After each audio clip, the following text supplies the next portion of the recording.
जंगल के राजा शेर को अपनी शक्ति पर बड़ा घमंड था।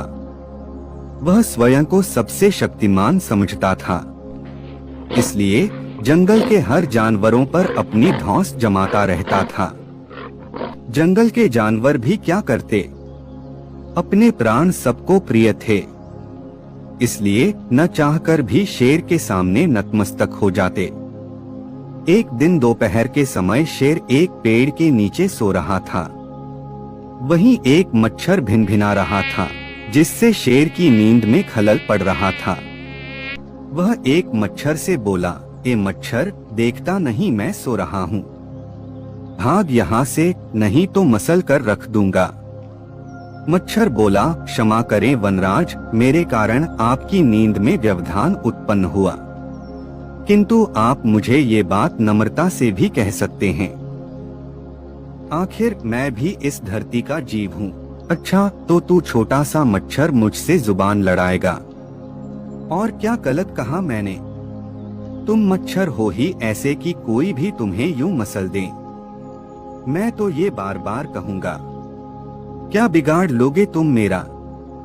मच्छर को शेर की बात और व्यवहार बहुत बुरा लगा। वह अपने साथी मच्छरों के पास गया और उन्हें सारी बताई। सभी मच्छरों को शेर की बात चुभ गई। उन्होंने तय किया कि इस संबंध में एक बार सब मिलकर शेर से बात करेंगे। सभी मच्छर शेर के पास पहुँचे और बोले, वनराज, हमें आपसे बात करनी है, जल्दी बोलो, मुझे तुम जैसों से बात करने की फुर्सत नहीं है।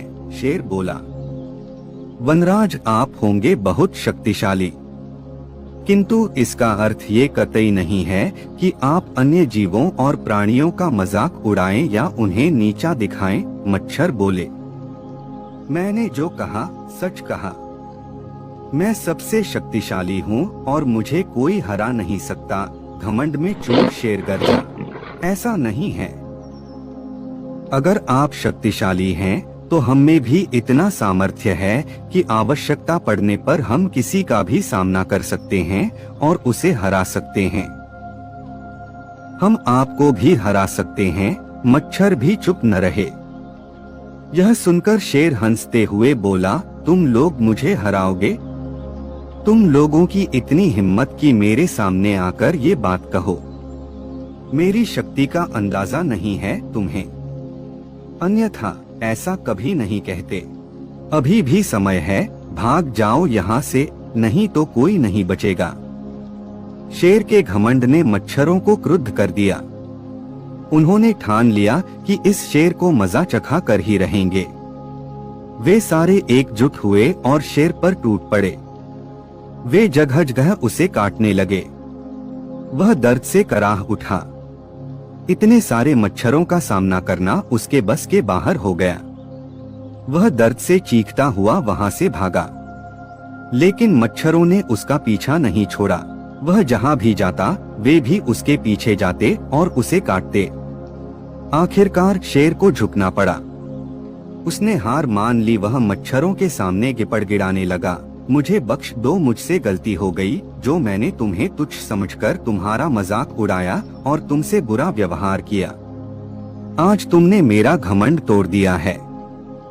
अब मैं कभी किसी को नीचा नहीं दिखाऊंगा। मच्छरों ने शेर को सबक सिखा दिया था, इसलिए उन्होंने उसे काटना बंद कर दिया। वे बोले, घमंडी का घमंड कभी न कभी अवश्य टूटता है। आज तुम्हारा टूटा है। घमंड करना छोड़ दो, अन्यथा एक दिन ये तुम्हें ले डूबेगा। और कभी किसी प्राणी को नीचा मत समझो। हर किसी का अपना सामर्थ्य और शक्ति होती है। शेर तौबा करते हुए वहां से भाग गया। शिक्षा घमंडी का सिर नीचा।